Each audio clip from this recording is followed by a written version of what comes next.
Bonjour et bienvenue sur la chaîne Le Petit Grassois.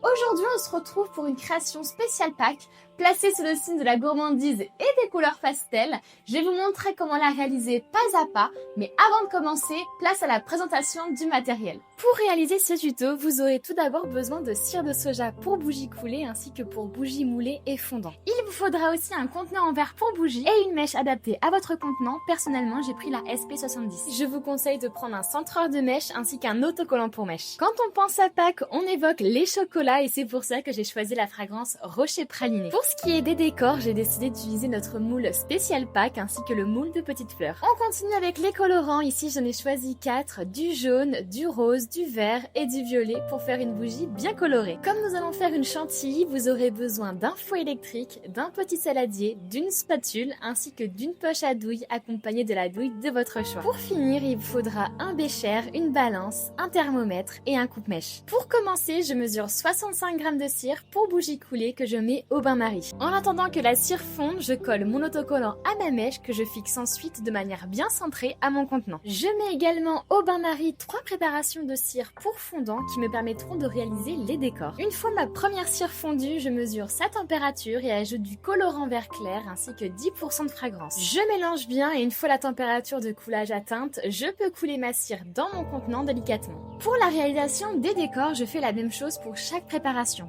Je mesure la température, ajoute la fragrance et le colorant, remesure la température, puis coule ma cire. Ici, tout dépendra de ce que vous souhaitez réaliser comme création, mais moi j'ai voulu partir sur du rose et du violet avec une pointe de jaune pour l'intérieur des fleurs. En attendant que tout soit prêt, je m'occupe de ma chantilly en commençant par mettre 200 g de cire pour bougie coulée au bain-marie. J'ai conscience que la quantité est trop grande comparée à ce qu'il me faut réellement, mais moins vous aurez de cire, plus il sera difficile de faire une belle chantilly.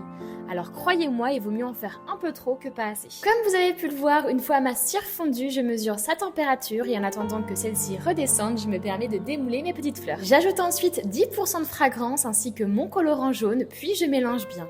Maintenant, il ne reste plus qu'à refroidir la cire au bain-marie. Dès qu'une pellicule de cire froide se dispose au fond, je la sors, puis la mélange et je réitère jusqu'à avoir une cire assez épaisse pour être mélangée au fouet électrique. Là, par exemple, la cire est trop liquide, elle a encore besoin de refroidir et d'être mélangée. En attendant, je démoule mes derniers décors et je viens les disposer comme je le souhaite dans ma bougie. Avant que ma chantilly ne soit prête, je prépare ma poche à douille pour ne pas perdre de temps, puis je continue de mélanger. Vous saurez que la cire est prête lorsque cela formera un bec en sortant votre fouet. Si vous sentez que la chantilly n'est pas assez compacte, continuez de mélanger encore. Ensuite, il ne vous reste plus qu'à la disposer dans la poche à douille et de faire un beau pochage. Bien entendu, il vous faudra recentrer votre mèche et la couper, puis rajouter tous les éléments de décor que vous souhaitez. Attention toutefois, je tiens à préciser que si vos bougies gourmandes sont destinées à la vente, des obligations doivent être respectées au sujet des petits éléments sur le dessus. Et voici le résultat final, une bougie gourmande aux couleurs pastel, idéale pour Pâques. J'espère sincèrement que cette vidéo vous aura aidé et que ma création vous aura plu. N'hésitez pas à me faire un petit retour en commentaire, à aimer la vidéo